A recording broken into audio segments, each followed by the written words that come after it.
तो हेलो दोस्तों, मैं हूं अमरजीत। आप देख रहे हैं आरएल की क्लासेस। आरएल की क्लासेस पर आपका स्वागत है। आज हम पढ़ाने वाले हैं क्लास 10th का जो कि मैथ, जो कि बिहार मैट्रिक का परीक्षा होने वाला है 2027 के लिए। ये जो चैप्टर आज हम पढ़ाने वाले हैं, नया चैप्टर आज पढ़ाने वाले हैं, जो कि वेरी वेरी इंपॉर्टेंट होने वाला है। चैप्टर का नाम है समांतर श्रेणी, जिसे एपी बोलते हैं। तो जो भी इस साल परीक्षा देंगे 2027 में, तो उनके लिए एकदम वेरी वेरी इंपॉर्टेंट है, जो कि 5 से 10 नंबर हमेशा आता है प्रश्न। तो चलिए आज की क्लास को बिना देर किए बिना स्टार्ट करते हैं समांतर श्रेणी। चलिए आइए देखिए, ये पार्ट 5 है जो कि समांतर श्रेणी है। समांतर श्रेणी को हम एपी बोलते हैं। तो चलिए हम स्टार्ट करते हैं। बेसिक इसका क्या है, सबसे पहले समझिए। बेसिक बेसिक इसका सबसे पहले जानते हैं समांतर श्रेणी का। तो देखिए, समांतर श्रेणी पढ़ाने वाले हैं, तो देखिए पहले समांतर श्रेणी देख लीजिए। समांतर पहले कैसे लिखा जाता है। समांतर श्रेणी, श्रेणी नहीं श्रेणी यहाँ पे लिखा है, श्रेणी। इसे इंग्लिश में हम क्या बोलते हैं? एपी बोलते हैं। क्या बोलते हैं? एपी। एपी का फुल फॉर्म क्या होता है? अर्थमेटिक प्रोग्रेशन होता है। इंग्लिश में हम बोलते हैं अर्थमेटिक प्रोग्रेशन। हिंदी में क्या बोलते हैं? समांतर श्रेणी। समांतर श्रेणी कहते हैं। एपी आप देख रहे होंगे कि दो शब्दों से मिलकर बना है। कितने शब्दों से? तो दो शब्दों से। देखिए यहाँ पे समान प्लस अंतर। जब समांतर का आप क्या करेंगे? संधि विच्छेद करेंगे तो समान प्लस अंतर आएगा। तो इसका यहीं से परिभाषा आता है कि संख्याओं का एक ऐसा श्रेणी होना चाहिए, संख्याओं का एक ऐसी श्रेणी होना चाहिए जिसमें समान अंतर होना चाहिए। मतलब उन संख्याओं का एक ऐसी श्रेणी होना चाहिए जिसमें लगातार पद होगा, जो उसमें समान अंतर होना चाहिए। जैसे मान लीजिए कि एगो यहाँ पे खंबा है, एगो यहाँ पे खंबा है, यहाँ पे खंबा है, यहाँ पे खंबा है, यहाँ पे खंबा है। तो मतलब ई खंबा, ई फर्स्ट खंबा है, सेकंड खंबा है। फर्स्ट से सेकंड खंबा के बीच की दूरी समान होना चाहिए। इधर से मतलब इस सेकंड खंबा है तो सेकंड से थर्ड खंबा के बीच समान होना चाहिए। थर्ड से फोर्थ के बीच समान होना चाहिए। मान लीजिए यहाँ पे एक है, एक है, एक है, तो यहाँ भी एक ही अंतर होना चाहिए। इससे यहाँ से यहाँ के बीच भी एक ही अंतर होना चाहिए। यहाँ से भी यहाँ के बीच एक ही अंतर होना चाहिए। यहाँ से भी यहाँ के बीच एक ही अंतर होना चाहिए। तो हम कह रहे हैं समांतर श्रेणी का परिभाषा कहता है कि संख्याओं का ऐसा श्रेणी होना चाहिए जिसमें जिसमें दो क्रमागत ही, क्रमागत मतलब लगातार पद है, उसके बीच अंतर क्या होना चाहिए? समान होना चाहिए। उसी को हम समांतर श्रेणी बोलते हैं। तो चलिए हम इसको सबसे पहले इसका हम परिभाषा लिखते हैं। चलिए परिभाषा इसको लिखते हैं। चलिए पहले इसका परिभाषा, समांतर श्रेणी का हम परिभाषा लिख देते हैं। पहले समांतर श्रेणी का परिभाषा समझ लीजिएगा, ठीक है? तो चलिए परिभाषा पहले लिखते हैं। परिभाषा,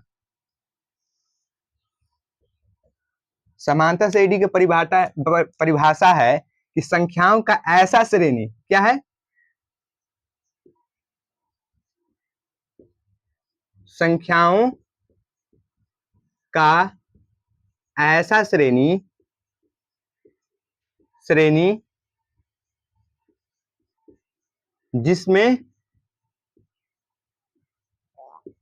जिसमें दो लगातार, या यहाँ पे हम क्रमागत भी लिख सकते हैं। दो क्रमागत, क्रमागत, क्रमागत मतलब क्या होता है? तो क्रमागत मतलब लगातार होता है। दो क्रमागत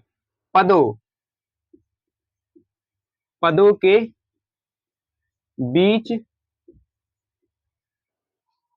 का अंतर समान होता है, उसे हम क्या बोलते हैं? समांतर श्रेणी बोलते हैं। समांतर श्रेणी बोलते हैं उसे, समांतर श्रेणी कहते हैं। यहां तक समझ में आ गया कि मतलब संख्या का एक ऐसा श्रेणी होना चाहिए, मतलब ऐसा एक क्रम होना चाहिए जिसमें दो क्रमागत, क्रमागत मतलब होता है लगातार। जैसे 1 2 3 4, तो ये लगातार है। 2 4 6 8, ये सब लगातार है। तो संख्याओं का एक ऐसा श्रेणी होना चाहिए जिसमें लगातार मतलब क्रमागत पदों के बीच अंतर समान होना चाहिए। यहीं से परिभाषा आया है। समान प्लस अंतर है तो मतलब संख्या का एक ऐसी श्रेणी होना चाहिए जिसमें समान अंतर होना हो। तो चलिए अब इसका उदाहरण से हम समझते हैं। जैसे जैसे समझते हैं, जैसे समझते हैं। देखिए यहाँ पे 2 5, देखिए यहाँ पे है 5, 8, 11, 13। यहाँ पे हमको संख्या का एक श्रेणी दे दिया है। क्या है? संख्या का एक श्रेणी है। क्या है? एक संख्या का श्रेणी है। तो इसमें बताइए, संख्या के श्रेणी है तो बताइए कि हम क्या कह रहे हैं कि संख्या की एक ऐसी श्रेणी होनी चाहिए जिसमें दो क्रमागत, क्रमागत पद समझते हैं, मतलब लगातार दो के बाद क्या है? 5 आया है, तो इन दोनों पदों के बीच क्या अंतर समान होना चाहिए। 5 के बाद 8 आया तो ये क्या है? क्रमागत पद है। 8 के बाद क्या है? 11 क्रमागत पद है। 11 के बाद क्या है? 13 क्रमागत पद है। तो मतलब दो क्रमागत पदों के बीच क्या होना चाहिए? अंतर समान होना चाहिए। तो इसमें दो में क्या जोड़ेंगे कि 5 आ जाएगा? तो दो में हम क्या जोड़े हैं? तो दो में हम +3 जोड़े हैं तो 5 आ गया। 5 में +3 जोड़ेंगे तो हमारे पास 8 आ जाएगा। 8 में हम +3 जोड़ेंगे तो 11 आ जाएगा। 11 में क्या जोड़ेंगे तो यहाँ पे देखिए 14 होगा। तो 11 में हम क्या जोड़ेंगे कि 14 आ जाएगा, तो यहाँ पे +3 जोड़ेंगे। तो देखिए यहाँ पे क्या हो रहा है? दो क्रमागत पदों के बीच समान अंतर है, समान अंतर है, समान अंतर है, तो ये हमारे पास एपी में है।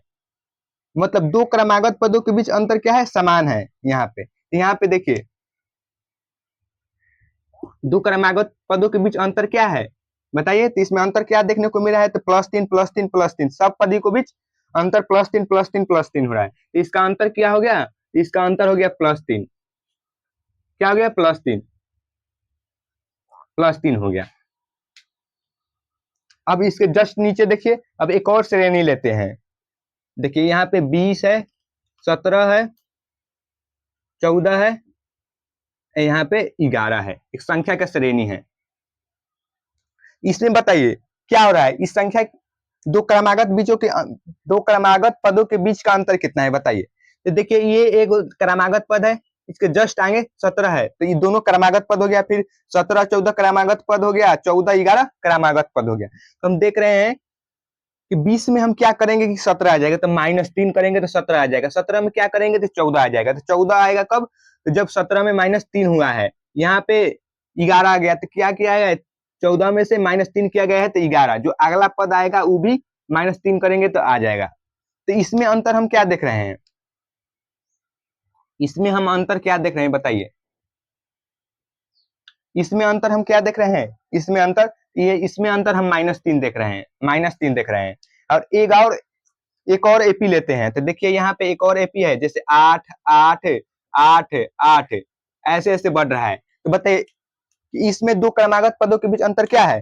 तो मतलब ये लगातार 8 8 8 बढ़ रहा है, मतलब क्रमागत मतलब लगातार पद 8 8 8, मतलब इसके बीच अंतर कितना है? इसके बीच का अंतर है 0।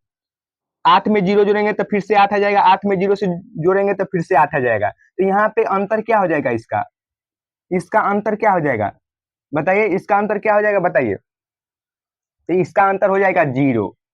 0 हो जाएगा। क्या हो जाएगा? इसका अंतर 0। 0 हो जाएगा। तो यहाँ पे चलिए हम बताते हैं। ये समझ लिए कि मतलब संख्याओं का एक ऐसी श्रेणी होनी चाहिए, सब संख्या का एक श्रेणी है, क्रम होना चाहिए, जिसमें दो क्रमागत, क्रमागत मतलब लगातार, लगातार पद है, लगातार पद है। मतलब 2 5 5 के बाद 8, मतलब लगातार एक प्रकार के पद है। तो लगातार पदों के बीच क्या होना चाहिए? अंतर समान होना चाहिए। यहाँ पर अंतर समान होना चाहिए। देखिए 2 से 5 आ गया, तो यहाँ पे देख रहे हैं कि अंतर क्रमागत पदों के बीच अंतर समान है, क्रमागत पदों के बीच अंतर समान है, क्रमागत पदों के बीच अंतर समान है। यहाँ पे भी आप देख रहे होंगे कि दो क्रमागत पदों के बीच अंतर समान है। यहाँ पे भी समान है। देखिए सब में -3 हुआ है, सब में -3। दो लगातार क्रमागत पदों के बीच अंतर समान है। यहाँ पे भी आप देख रहे होंगे कि दो लगातार पदों के बीच अंतर समान है, समान है। यहाँ तक समझ में आ गया?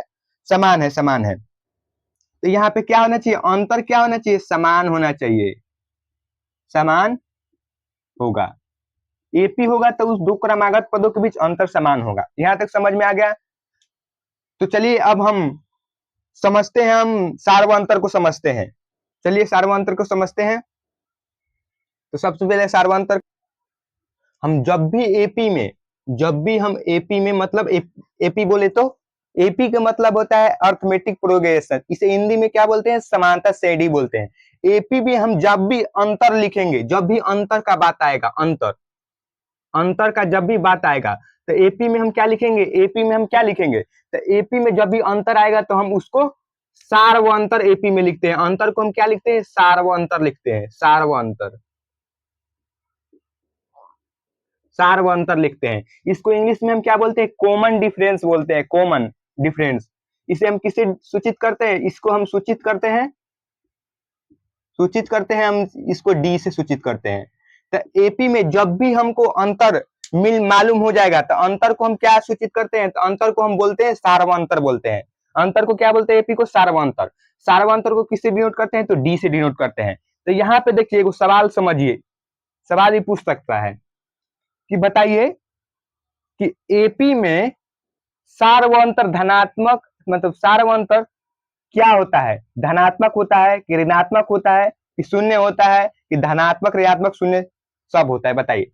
तो एपी का जो सार्वंतर होता है, जो एपी का जो डी होता है, यहाँ पे देख रहे हैं कि यहाँ पे क्या आया है, तो यहाँ पे देख रहे हैं कि +3 आया है, मतलब धनात्मक संख्या आया है। सार्वंतर कितना है, +3, तो यहाँ पे क्या आ गया, धनात्मक आ गया। डी का मान क्या है, धनात्मक। डी यहाँ पे क्या है, डी, मतलब अंतर को हम क्या, अंतर को क्या कर रहे हैं, हम अंतर को कर रहे हैं सार्वंतर कर रहे हैं, मतलब डी। सार्वंतर को किससे सूचित करते हैं, तो डी से, मतलब कॉमन डिफरेंस। तो यहाँ पे डी क्या है, यहाँ पे +3 आया है, देखिए इसमें सब में +3 बढ़ा है, तो इसका सार्वंतर क्या है, +3 है, तो मतलब डी का मान क्या है, धनात्मक मान है, धनात्मक मान है। तो डी क्या हो गया, धनात्मक हो गया। यहाँ पे क्या है, तो यहाँ पे देख रहे होंगे सब में माइनस हुआ है, -3 दो क्रमागत पदों के बीच -3 अंतर है। तो यहाँ पे डी का मान क्या है, ऋणात्मक है। क्या है, ऋणात्मक, ऋणात्मक मान है। यहाँ पे देख रहे होंगे अंतर क्या है, 8 मतलब 0 0 बढ़ा है, तो अंतर क्या है, तो 0 है। तो डी का मान कितना है, डी के मान 0 है, 0 है। तो यहाँ से एक सवाल बन सकता है, पूछेगा कि एपी का सार्वंतर क्या होता है, धनात्मक होता है कि ऋणात्मक होता है कि शून्य होता है। तो यहाँ पे आप देख रहे हो कि एपी का जो सार्वंतर होता है धनात्मक भी होता है, ऋणात्मक भी होता है और शून्य भी हो सकता है। तो यहाँ से एक प्रश्न बन सकता है, तो यहाँ पे हम लिख दे रहे हैं कि जो सार्वंतर होता है वो धनात्मक भी होगा, मतलब पॉजिटिव भी होगा, निगेटिव भी होगा और शून्य भी होगा। तो समझ में आ गया कि सार्वंतर एपी का धनात्मक भी हो सकता है, ऋणात्मक भी हो सकता है, शून्य भी हो सकता है। देखा, बताए भी दिए हैं कि इसमें +3 हुआ है, इसमें -3 हो रहा है, इसमें 0। तो इस मतलब एपी का सार्वंतर पॉजिटिव भी हो सकता है, निगेटिव भी हो सकता है और शून्य भी हो सकता है। ये सवाल पूछ सकता है, इंपॉर्टेंट करके रख लीजिएगा। तो चलिए अब नेक्स्ट, चलिए अब हम जानते हैं कौन एपी है या नहीं, पहचानने को सीखते हैं। चलिए, तो एपी है या नहीं, चलिए पहचानना सीखते हैं। चलिए यहाँ पे हम दे रहे हैं, अब वो बताइएगा कि कौन एपी है कौन नहीं है। दे रहे हैं 2-3 सवाल। चलिए देखिए, फर्स्ट नंबर क्या है, तो 3, 8, 13, 19 है। हमको बताना है एपी है कि नहीं। यहाँ पे दिया है 21, 19, 17, यहाँ पे दिया है 15। बताइए एपी है कि नहीं, एपी है या नहीं। अब बताइए 0.4, उसके बाद 0.5 है, 0.6 है, 0.7 है, एपी है कि नहीं बताइए। यहाँ पे है -17, -11, माइनस, देखिए यहाँ पे -8 है, यहाँ पे -5 है। तो बताइए एपी में है कि नहीं। बताइए इसको कि यह एपी में है या नहीं, बताइए एपी में है या नहीं, बताइए जल्दी बताइए एपी में है। यहाँ देखिए, यहाँ पे देखिए 7, यहाँ पे देखिए क्या होगा, यहाँ पे होगा 11, यहाँ पे देखिए क्या हो रहा है, यहाँ पे 11 नहीं होगा, ये देखिए यही गलती हो गया है। जैसे यहाँ पे हम ले रहे हैं 7, 11, 15, 19 हो गया। तो चलिए इसमें बताइए कि कौन एपी है या नहीं है, बताइए। तो देखिए यहाँ पे हम क्या किए हैं, 3 में हम 5 जोड़ दिए तो 8 आ गया, 8 है, इसमें 8 5 13 आ गया। यहाँ पे 13 में क्या जोड़ेंगे कि 19 आ जाएगा, तो 13 में हम यहाँ पे 6 इंक्रीज हो रहा है। तो दो क्रमागत पदों के बीच अंतर समान है, नहीं, समान नहीं है, तो यह क्या होगा, एपी में नहीं है, एपी में नहीं है। एपी में नहीं है। इसमें देखिए 2 नंबर देखिए, यहाँ पे क्या है 21 से 19 हो गया, 19 से 17 हो गया, तो यहाँ पे देख रहे होंगे कि 21 से 19 हो गया है, तो मतलब -2 हुआ है। इसमें क्या हुआ 19 से 17 हो गया, तो मतलब इसमें भी -2 करेंगे तो 17 हो जाएगा। 17 में क्या करेंगे 15 हो जाएगा, तो -2 करेंगे। तो इसमें देख रहे हैं कि क्रमागत पदों के बीच अंतर समान है, -2 इसमें भी है, -2 इसमें भी है, -2 इसमें भी है। तो क्या एपी में होगा, तो एपी में होगा। क्या होगा एपी में होगा, एपी में होगा। हाँ एपी में होगा, यहाँ पे लिख देंगे हाँ होगा, या यहाँ पे यस लिख देते हैं, यस एपी में होगा। ये बताइए एपी में होगा, बताइए एपी में ये होगा। देखिए यहाँ पे 0.04 है, यहाँ पे 0.4 है, यहाँ पे 0.5 है, तो इसमें क्या अंतर है, तो इसमें क्या जोड़ेंगे कि 0.5 आ जाएगा, तो 0.1 जोड़ेंगे, और 0.5 से कितना 0.6 हो गया, तो इसमें भी 0.1 जोड़ेंगे, तो हमारे पास 0.5 में 0.1 जोड़ेंगे तो 0.6 आ जाएगा। और यहाँ पे क्या है 0.7 है, तो 0.6 में हम 0.1 जोड़ देंगे तो 0.7 आ गया। तो इसमें भी देख रहे हैं कि क्रमागत पदों के बीच अंतर क्या है, समान है। क्रमागत पदों के बीच अंतर क्या है, समान है। देखिए यहाँ पे भी 0.1 इंक्रीज हुआ है, इसमें भी 0.1 बढ़ा है, इसमें भी 0.1 बढ़ा है। तो यह क्या है एपी में ये भी होगा, एपी में ये भी होगा। क्यों होगा एपी में, क्योंकि क्यों होगा, आप पूछ देगा कि क्यों हो रहा है एपी में, क्योंकि दो क्रमागत पदों के बीच अंतर क्या है, अंतर यहाँ पे समान है। अंतर क्या है, समान है, मतलब सार्वंतर क्या है, समान है।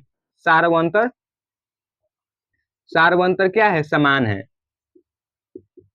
यहाँ पे भी सार्वंतर समान है,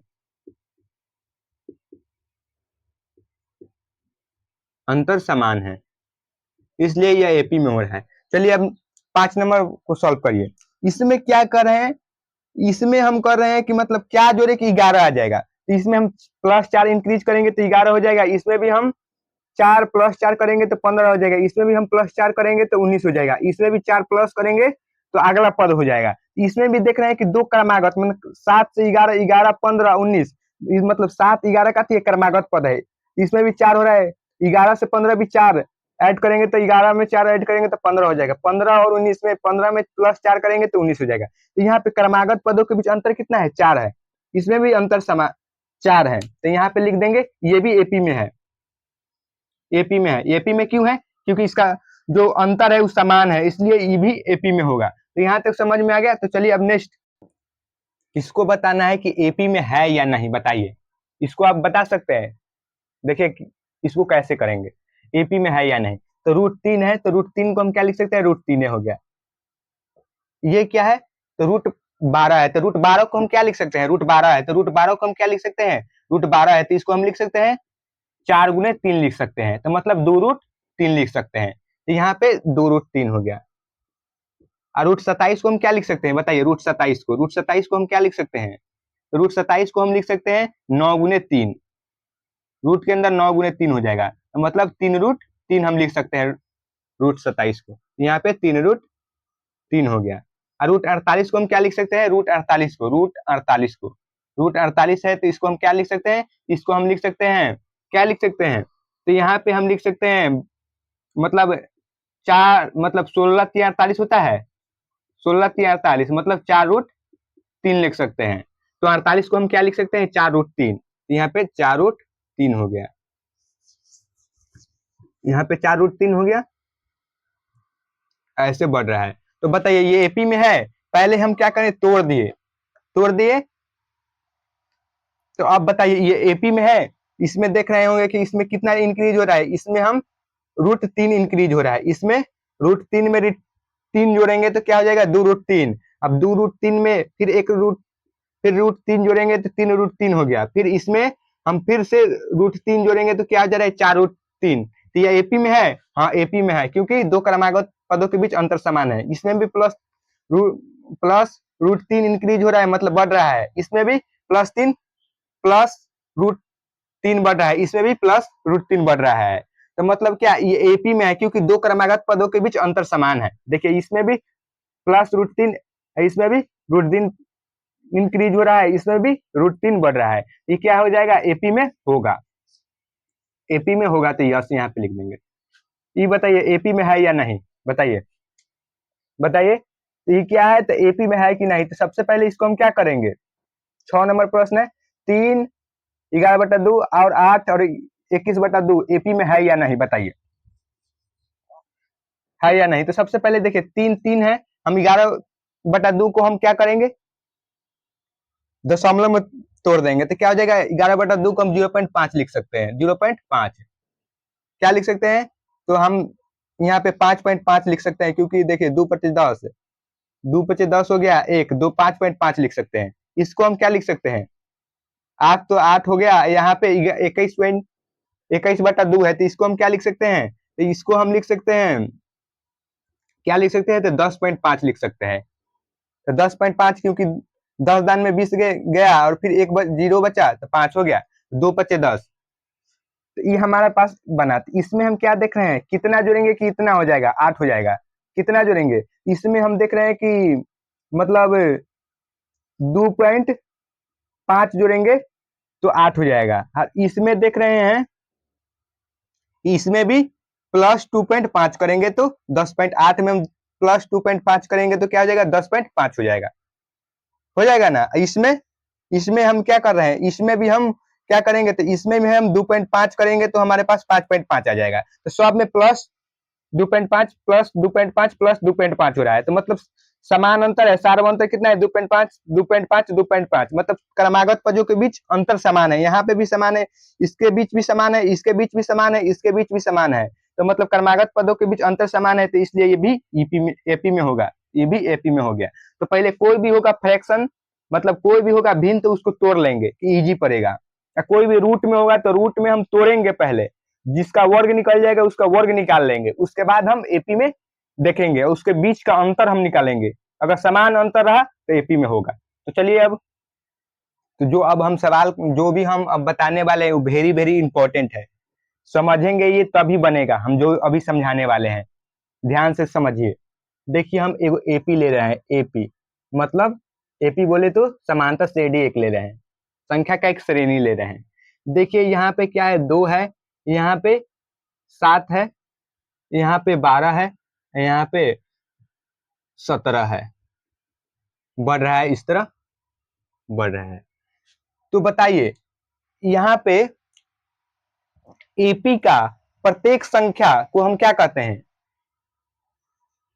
एपी का प्रत्येक संख्या, एपी का प्रत्येक संख्या को हम क्या कहते हैं, एपी का प्रत्येक संख्या को क्या कहते हैं, तो एपी के प्रत्येक संख्या को पद कहते हैं। एपी यहाँ पे देखिए, एपी का प्रत्येक संख्या क्या कहलाता है, एपी में जितना भी संख्या है वो सब क्या कहलाता है, पद कहलाता है, पद पद कहलाता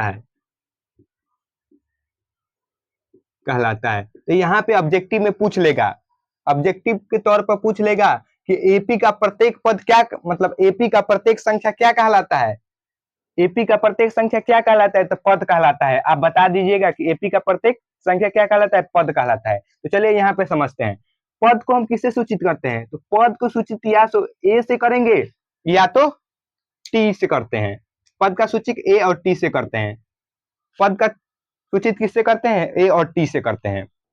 समझ गया कि पद को ए से या टी से सूचित करते हैं। जैसे यहाँ पे पद है, बोले हैं कि एपी का प्रत्येक संख्या 2 7 12 17 ये सब क्या है, संख्या है, तो एपी के जितने भी संख्या है वो सब पद है, तो ए या टी से सूचित करते हैं। तो यहाँ पे क्या हो गया, यहाँ पे A1 हो गया, यहाँ पे A2 हो गया, यहाँ पे A3 हो गया, यहाँ पे A4 हो गया। इसको हम हिंदी में क्या बोलेंगे, तो एपी का A1 है तो इसको हम क्या बोलेंगे, तो A1 को हम प्रथम पद बोलेंगे, A2 को दूसरा पद बोलेंगे, A3 को तीसरा पद बोलेंगे, A4 को चौथा पद बोलेंगे, चौथा पद बोलेंगे। तो इसी तरह कहा जाएगा, इसी तरह बढ़ते बढ़ते एन तक जाएगा, एन तक जाएगा। तो एन तक मतलब अंतिम पद हो गया, ये क्या हो गया, अंतिम पद हो जाएगा हमारे पास, क्या हो जाएगा, अंतिम पद। यहाँ पे कोई पद होगा जो कि अंतिम पद होगा, क्या होगा, अंतिम पद होगा।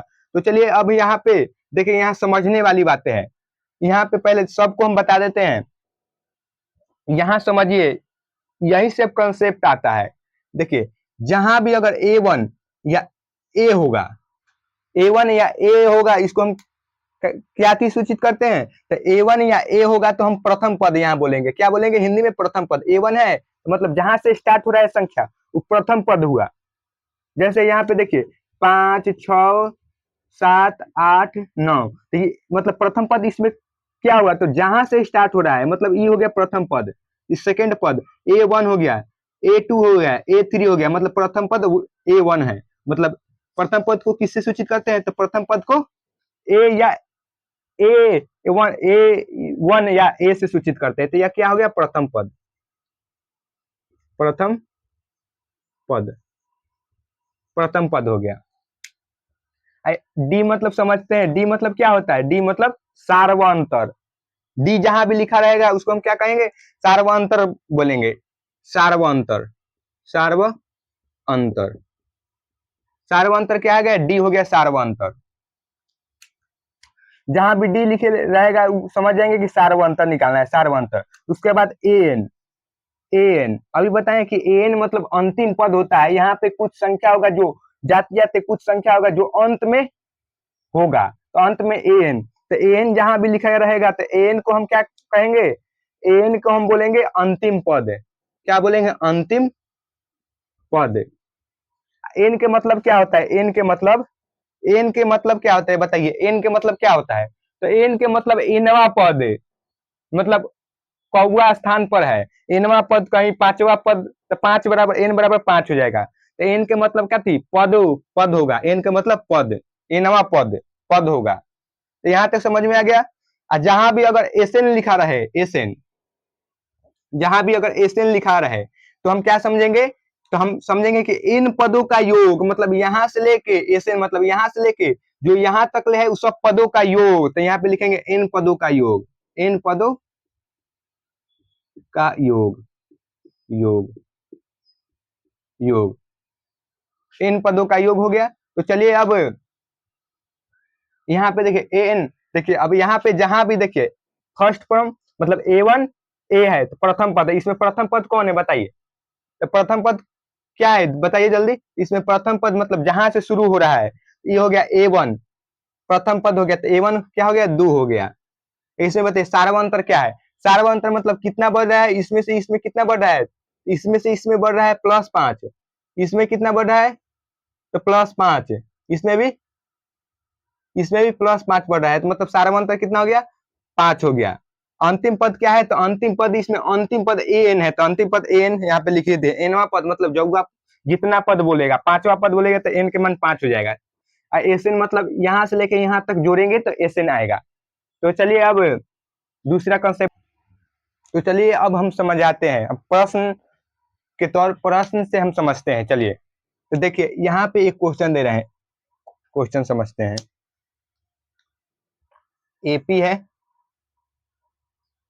एपी है, एपी है, हमको बताना है। मतलब यहाँ पे दे रहे हैं 7 17, यहाँ पे 21 है, ऐसे बढ़ रहा है। इसमें बताना है कि प्रथम पद लिखे, पद लिखे। इसमें हमको प्रथम पद लिखना है। एपी हमारे पास दिया है 7 13 17 21 के प्रथम पद लिखे। यहाँ पे ऑब्जेक्टिव के तौर पर आ सकता है प्रश्न कि इसमें प्रथम पद लिखे। तो प्रथम पद क्या होगा बताइए? प्रथम पद इसमें क्या होगा? प्रथम पद क्या होगा? सबसे पहले प्रथम पद क्या होगा बताइए? प्रथम पद, इसमें प्रथम पद क्या है? मतलब A1 क्या है? प्रथम पद को ए से डिनोट करते हैं। A1 क्या है बताइए? इसमें प्रथम पद क्या हो जाएगा हमारे पास? तो प्रथम पद जहां से शुरू हो रहा है प्रथम पद 7 होगा। 7, प्रथम पद क्या होगा? 7। यहाँ पे मतलब जहां से संख्या शुरू हो रहा है वो प्रथम पद है। जैसे 0 से शुरू होगा तो 0, यहाँ पे 7 प्रथम पद हो गया। संख्या जहां से शुरू हो रहा है, संख्या का श्रेणी जहां से शुरू हो रहा है वह हो गया प्रथम पद।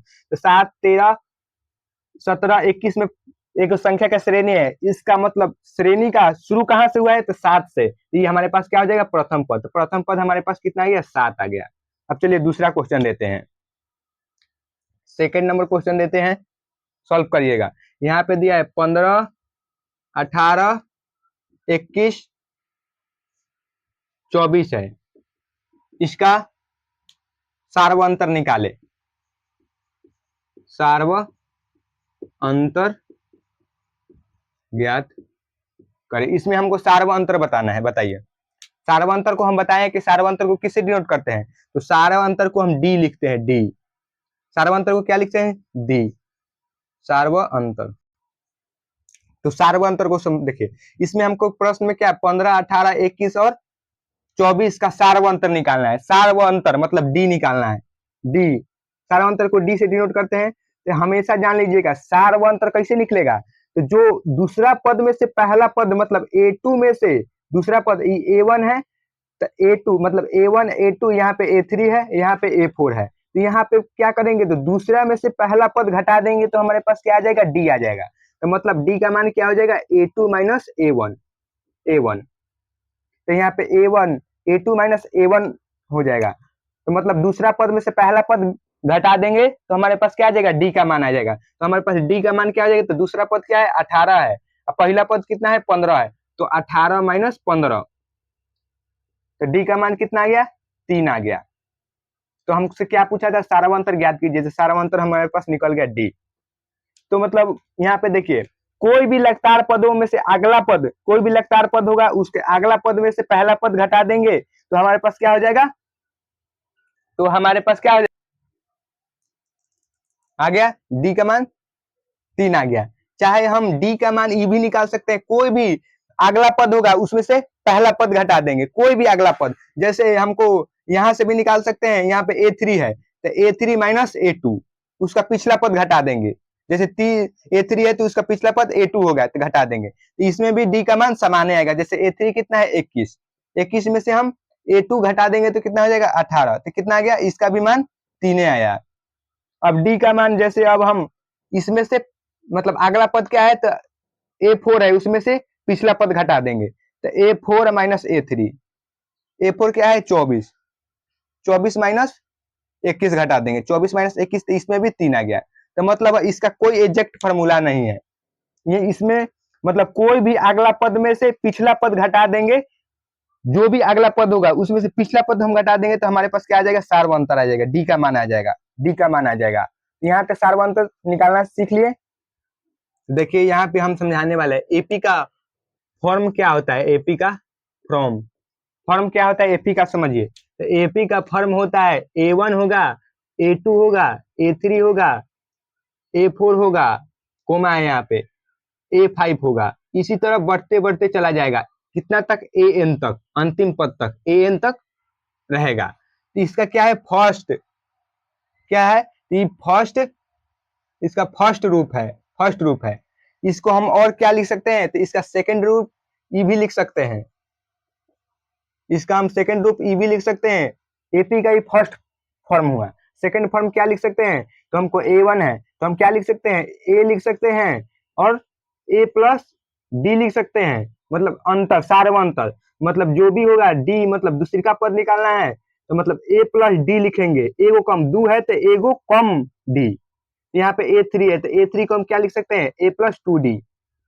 A4 को हम क्या लिख सकते हैं, तो A प्लस 3D।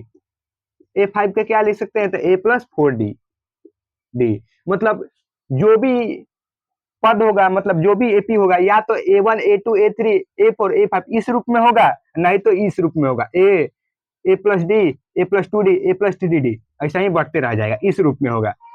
ये कहाँ से आया है बताइए, देखिए यहाँ पे A प्लस 4D हो गया। इसी तरह बढ़ते चला जाएगा, बढ़ते चला जाएगा, कहाँ तक जाएगा, तो A plus N-1 into D तक। ये कहाँ से हम निकाल रहे हैं, जैसे दूसरी का पद है तो मतलब क्या कर रहे हैं, A माइनस N-1D। तो यहाँ पे दो, N का मान 2 है, 2 में से एक गया, 2 में से एक गया तो एक, तो मतलब 1D। तो मतलब जो भी होगा उसमें से क्या करेंगे, अगर मतलब मान लीजिए कि हमको A 5 पद निकालना है, पांचवा पद निकालना है, तो हम क्या करेंगे, A प्लस 4D, यहाँ पे 5 है तो यहाँ पे 5 नहीं, एगो घटा के हम कर देंगे, यहाँ पे 4D हो गया। क्या हो जाएगा, 4D, 4D। अगर A 6 पद निकालना है तो क्या आ जाएगा, A प्लस 5D। ये वो कम कर देंगे। ये कहाँ से आ रहा है, मतलब N का मान कितना दिया है, N का मान 6 दिया है, तो इसका फॉर्मूला होता है, एक फॉर्मूला होता है कि A plus N-1 into D होता है। तो ए का मान कितना है, तो ए का मान हमको निकालना है, ए हो गया एन का मान कितना है 6, तो 6 - 1 हुआ इंटू डी, तो आ गया ए प्लस 5d आ गया। तो वही हो रहा है। एगो ये सूत्र याद रखिएगा कि कोई भी अगर अंतिम पद निकालना है, एन का मान निकालना है, अंतिम पद कोई भी अंतिम पद निकालना है तो एक सूत्र है, इस सूत्र याद रखिएगा। अंतिम पद का सूत्र क्या है, तो ए प्लस एन -1 इंटू डी कर देंगे तो हमको अंतिम पद निकल जाएगा। कहीं भी अगर बोल देगा कि हमको छठा पद निकाले, तो छठा पद मतलब एन का मान 6 रखिएगा। मतलब कोई भी बोल दिया कि हमको मतलब कि ए 100 हम लिख दिए, तो क्या मतलब, इसके मतलब क्या है, इसका मतलब है कि ए प्लस 99d हम लिख सकते हैं इसको, या हम फॉर्मूला पर बैठाएंगे तो ए एन का मान कितना है 100 है, तो क्या हो जाएगा ए हो जाएगा प्लस एन का मान 100 है तो 100 माइनस 1 डी, तो क्या हो जाएगा ए प्लस 99d। देखिए दोनों में सेम आया, ए प्लस 99d ए प्लस 99d, तो मतलब क्या हो रहा है यहाँ पे यही सूत्र से हो रहा है। जो भी पद निकालने के लिए बोलेगा तो मतलब पांचवा पद बोलेगा तो एक घटा के मतलब 4, तो ए प्लस 4d कर देंगे। तो डी का मान जो होता है एक कम होता है, इसके जो एन का मान है उससे एक कम होता है डी का मान। जैसे ए 60 बोल दिया, ए 60 पद बोल दिया, ए 60 को हम क्या लिख सकते हैं, तो ए प्लस 59d। एगो हम कम कर देंगे, एन के मान एक कम कर देंगे, 60 है तो 59d कर देंगे। यहाँ तक समझ में आ गया। देखिए एक प्रश्न है, सबसे लास्ट क्वेश्चन है, इसके बाद हम नहीं कराएंगे। तो चलिए, बोल रहा है इसमें कि 3, 8, 13, 18 डॉट डॉट डॉट अगला 4 पद हमको निकालना है। कैसे निकालेंगे बताइए, सॉल्व करिए, कोशिश करिए। तो अगला 4 पद कर रहा है, तो सबसे पहले हम क्या करेंगे, सबसे पहले यहाँ पे हम लिखेंगे क्या निकालना है, इसमें क्या क्या दिया है, पहले दिया है लिखते हैं, दिया है इसमें क्या दिया है, तो यहाँ पे पद दिया है, A1 पद हो गया, ये A2 पद हो गया, यहाँ पे A3 पद हो गया, यहाँ पे A4 पद हो गया। तो इससे हमको अगला पद निकालना है। इससे क्या निकालना है, अगला पद, अगला 4 पद बोल रहा है, मतलब अगला 4 के बाद, अगला 4 के बाद पद को क्या हो गया, तो अगला 4 पद हो गया, अगला मतलब 5 हो गया, 6 हो गया, 7 हो गया और 8 हो गया। तो अगला 4 पद हो गया, 1, 2, 3, 4 पद हो गया। तो अगला 4 पद निकालना है। तो सबसे पहले यहाँ से हम क्या, ए का मान कितना है, हो गया ए, मतलब प्रथम पद कितना हो गया, तो प्रथम पद हमारे पास कितना हो गया, तो प्रथम पद ए होता है, तो प्रथम पद ए मतलब 3 हो गया प्रथम पद। अब इसमें प्रथम पद हो गया, अब एन का मान हमको कितना है, तो एन अभी यहाँ पे हमको अगला कितना निकालना है, 4 पद। यहाँ से हम पहले डी निकालेंगे, डी मतलब सारवंत, डी का सारवंत का फॉर्मूला क्या होता है, तो अगला पद में से पहला पद घटा देंगे, तो यहाँ पे A2 माइनस A1, तो डी का मान आ जाएगा। तो A2 कितना है, A2 हमारे पास दिया है 8, तो यहाँ पे 8 माइनस 3, तो डी का मान कितना आ गया, डी का मान आ गया 5। तो ए का मान 3 हो गया, डी का मान 5 हो गया। हमारे पास कितना अगला 4 पद बोला है, तो हमारा 5वां पद निकालना है और 6ठा पद निकालना है और 7वां पद 8वां पद। तो हमको A5 निकालेंगे, A5 क्योंकि अगला पद 4 के बाद 5 ही ना आएगा, 5, 6, 7, 8 निकालना है। तो यहाँ पे A5 हमको निकालना है, उसके बाद A6 निकालना है, A7 निकालना है और A8 निकालना है पद हमको। तो अभी बताया है कि हम क्या लिख सकते हैं, A5 को हम क्या लिख सकते हैं, A5 को हम लिख सकते हैं A प्लस, एक घटा देंगे, एन का मान 5 है तो एक घटा देंगे तो A प्लस 4D लिख सकते हैं। तो मतलब ए का मान कितना है, प्रथम पद कितना है 3 हो गया, प्लस 4D, डी का मान कितना है 5, 4 इंटू 5 हो गया, कितना हो जाएगा 3 प्लस 5 के 20 हो गया, कितना हो गया 23 हो गया। 5वां पद मतलब का अगला मतलब 5वां पद 23 हो गया। 6ठा पद को क्या लिख सकते हैं, A प्लस 5D लिख सकते हैं, क्योंकि एन का मान 5 है तो हम एक घटा के डी लेते हैं, तो 4D हो गया, 4D हो गया। तो इसको हम क्या करेंगे, तो इसको हम करेंगे क्या, तो यहाँ पे ए का मान कितना है बताइए, ए का मान कितना है, तो ए का मान 3 है, 3 प्लस 5D है, 5D कितना है, डी का मान कितना है 5, तो यहाँ पे 5 गुने 5 हो गया, डी का मान भी 5 है, यहाँ पे 5 पहले से, तो 3 5 में 5 से गुना करेंगे तो 25 से दिन कितना होता है 28 हो गया। अब यहाँ पे A7 है तो A7 को हम क्या लिख सकते हैं, मतलब यहाँ पे A7 को हम क्या लिख सकते हैं, तो A7 को हम लिख सकते हैं A+6D। मतलब जहाँ n का मान जितना रहेगा उससे एक कम d होगा। मान लीजिए n के मान 7 है, 7 है तो एक कम कितना होगा, तो 6d, तो A+6d। तो a हो गया, a का मान कितना है, यहाँ पे 3 है, अब +6 इंटू डी का मान 5 है, तो क्या हो गया 3 +6 30 होता है, मतलब 33। A8 को हम क्या लिख सकते हैं, तो A+7D लिख सकते हैं, 7D। तो a का मान कितना है बताइए, a का मान कितना है, तो 3 है, 3 +7 इंटू डी का मान कितना है, डी का मान 5। तो क्या हो जाएगा, 3 +7 × 5 = 35 हो गया, 35 से 3 38 हो गया। ये प्रथम कितना गया, प्रथम मतलब अगला 4 पद आ गया, अगला 4 पद आ गया, 33 4 गो पद आ गया, अगला 23 28 और 33 और 38 आ गया, अगला 4 पद आ गया। तो अगला 4 पद आ गया, तो हमको क्या पूछा था, अगला 4 पद पूछा था। तो देखिए अगला 4 पद आ गया, यही हम कैसे कर रहे हैं, A+4D या यहाँ पे A+5D, यही मतलब जितना कहेगा पद निकालना है, पांचवा पद निकालना है, तब n का मान मतलब d का मान कितना होगा, एक कम होगा, तो मतलब 5 बोलेगा तो A+4D। तो इसका फॉर्मूला यही होता है, मतलब जैसे 5 बोलेगा तो यहाँ पे A5 को हम क्या लिखेंगे, तो यहाँ A+n-1 इंटू डी फॉर्मूला होता है। तो हम क्या A5 मतलब n का 5, A5 पूछा है, A5 मतलब n का मान 5 दिया है, n का मान 5 दिया है, तो हम क्या लिख देंगे, ए हो गया, A5 निकाल रहे थे मतलब 5, मतलब यहाँ पे 5 - 1 इंटू डी, तो मतलब A+4D आया। तो एक कम हो जा रहा है। इस प्रश्न का आंसर क्या हो जाएगा, 23। अगला 4 पद क्या हो जाएगा, 23 28 और 33 38 हो जाएगा। तो चलिए आज यहीं तक रहने देते हैं, तो नेक्स्ट क्लास में हम पढ़ाएंगे, इसके बाद वाला लेक्चर कराने वाले हैं। तो यहाँ तक पढ़ाए हैं तो आप अच्छा तरीका से रिवीजन कर लीजिएगा, तब अच्छा से समझ में आएगा। तो चलिए अगर पसंद आएगा तो ज्यादा से ज्यादा शेयर करिएगा, लाइक करिएगा।